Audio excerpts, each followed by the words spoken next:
こんにちは。今日はね、僕の時間を節約する方法、節約するいい方法っていうことについてお話ししていこうと思うんですけど、当たり前なんですけど、時間って大切ですよね。特に趣味が多い人なんかは、趣味の時間作りたいじゃないですか。例えばゲームするのが趣味の人とか、本読むのが趣味の人だったら、そのゲームの時間とか、本読む時間できるだけ多くしたいですよね。なんですけど、趣味の前にやっぱりしないといけないことたくさんありますよね。その仕事、学校もあるし、家事もしなきゃいけないですしね。なんか家の中で何か壊れたらそれ修理するとか、本当にいろんなしなきゃいけないことあるじゃないですか。で、それが全部終わってから趣味をする人が多いと思うんですけど、つまりね、その1日24時間ですけど、その中でなんかしなきゃいけないことと、寝る時間抜いたら本当に趣味の時間ってあんまりないじゃないですか。なのでどこかで時間を頑張って作らないといけないんですよね。だからその小さいところの時間を少し節約できる方法みたいな、僕がやってる方法ちょっとお教えしようかなと思います。その小さいところの無駄な時間っていうのは必要じゃないこととか楽しくないとか、なんかいつも同じことをする時間をできるだけ短くするっていうのが僕がいつも、頑張ってることなんですけど、小さいところじゃなくてなんか大きく、時間を節約できる方法もあるんですよね。今日はそれは話さないんですけど、大きい節約っていうのは、例えば僕買い物はほとんどオンラインだけでするんですよね。そのアマゾンとか、日本だとその楽天っていうサービスもあったり、あと僕の近くのスーパーとちょっと契約して、そのスーパーに注文したら僕の家まで届けてくれるっていうサービスもあるんですけど、僕それ使ってるんですよね。っていうのも、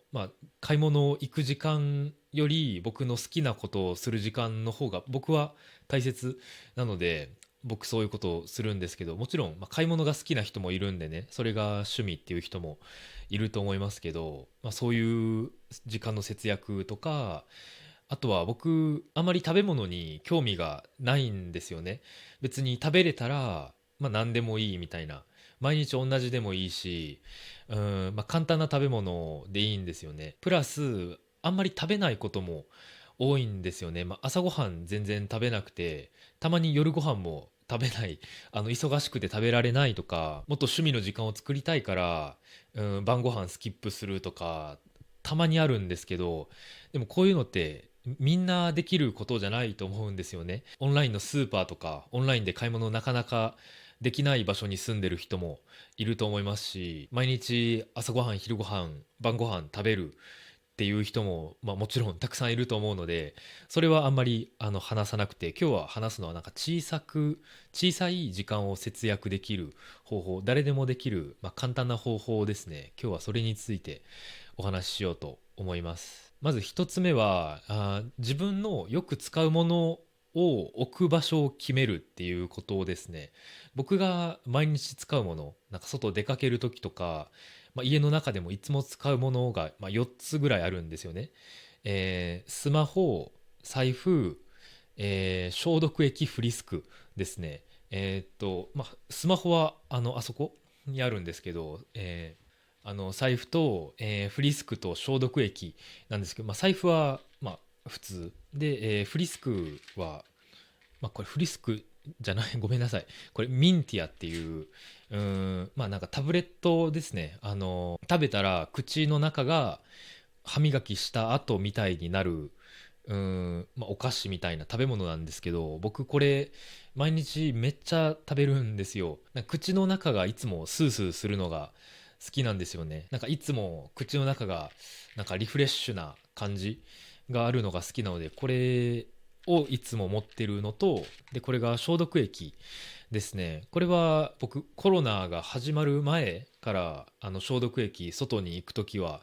いつも持ってるんですけど、なんかレストラン行った時とかね、食べ物を食べる前に、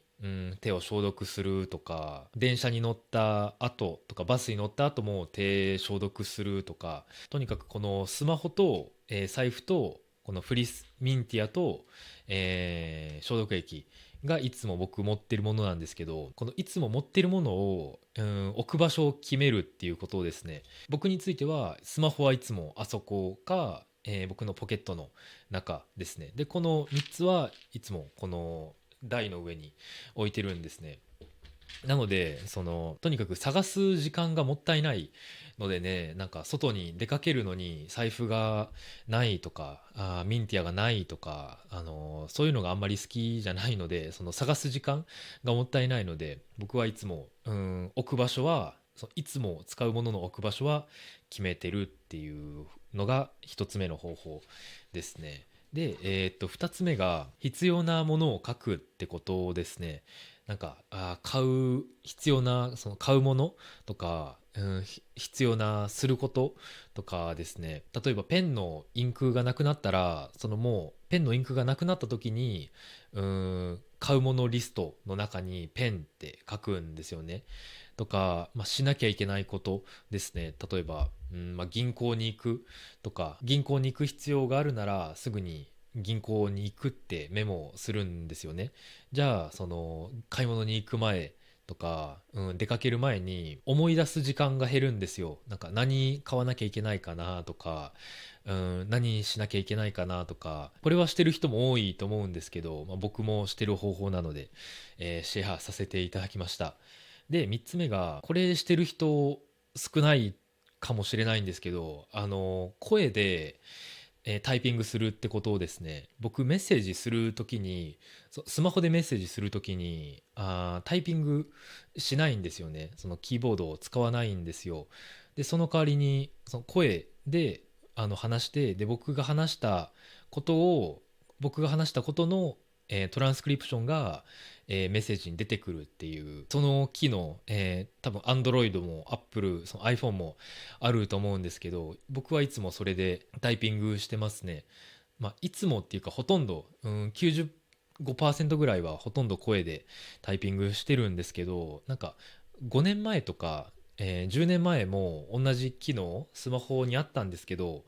あんまり役に立たなかったんですよね。なのでその5年前とか10年前はいつもキーボードで、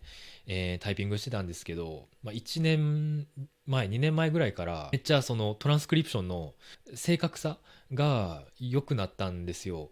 僕が適当に話しても、大体合ってる文を書いてくれるので、タイピングするより時間の節約になるんですよね。でもやっぱりまだ間違えるんですよね。特に日本語で声でタイピングするときは、漢字がちょっと難しいと思うので結構間違えちゃうこともあるんですけど、例えば髪切ってる、なんか今何してるって聞かれて髪切ってるっていう返信をしたいときに、僕が髪切ってるってスマホに話したら、この紙にこの紙を切ってるっていう感じが出てくるんですよね。とか、その普通の本じゃなくて、なんか Kindle とかそのコボとかのなんか ebook あるじゃないですか。で僕が ebook ってそのトランスクリプションしてもらったら、その ebook がいいブックになるんですよね。その良いブック、なんかいい本の意味で、トランスクリプションが出てくるんですよ。でそのトランスクリプションが間違えてる時、なんか紙切ってるのか ebook で出た時も僕気にしないでそのまま送るんですよね。で多分僕の、家族とか友達、僕が言いたいことを、大体わかるからもういいかなって思って、めんどくさいからそのまま送っちゃうんですね。相手がわかるならそうしますけど、でももちろんわからない時もあるので、その時はちゃんと自分で直さなきゃいけないんですけど、95%ぐらいはボイス、その声でメッセージ送るようにしてますね。こんな感じで、これが僕が、小さい時間を節約する方法について、今日はお話しさせていただきました。何か皆さんも時間の節約のためにしてることがあったら、僕ちょっとそういうの知りたい、興味があるので、また教えてください。じゃあ今日もここまで見てくれてありがとうございました。バイバイ。